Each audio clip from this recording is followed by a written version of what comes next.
What's your role in the community?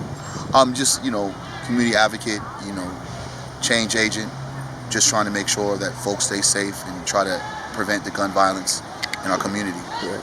So, we were at this incident tonight where there's been another shots fired at a memorial at the Cheers where a member of our community was shot and killed. Yeah. And a lot of hostility, a lot of fights breaking out. Help us make some sense of it. What are some thoughts you have on this? Just raw emotion.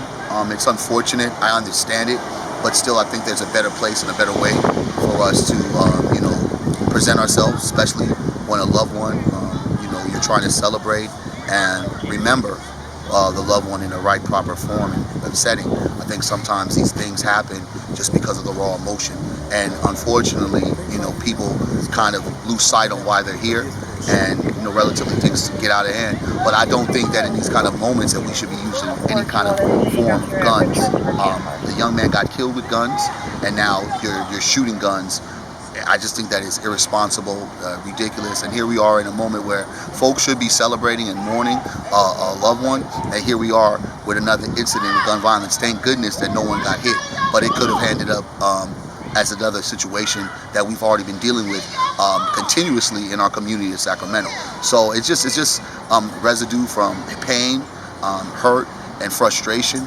But we have to do better. We have to start being more accountable to our own actions, and how we are going to start change is by looking within ourselves and thinking about ways we can be better. And this is just not a way, in my honest opinion. Is there an answer? Is there? There's numerous answers, but I don't think that we have time to reflect on them. And at the same particular moment, I don't think folks really are ready to invest in those kind of deep-rooted issues that cause this type of violence, that cause this type of chaos. I think that, you have law enforcement doing their part, you have organizations like myself doing our part, but we also need the community to do their part. And this is kind of where we say how we police ourselves. If we can't really go to a memorial and celebrate and mourn, it's just like, what can we really do at this particular point? It's sad to see this kind of sight. I know folks probably didn't want it to end this way, and I know there's raw emotions, but we have to be able to keep our emotions in check. We have to start thinking more logical than emotional in this kind of moment.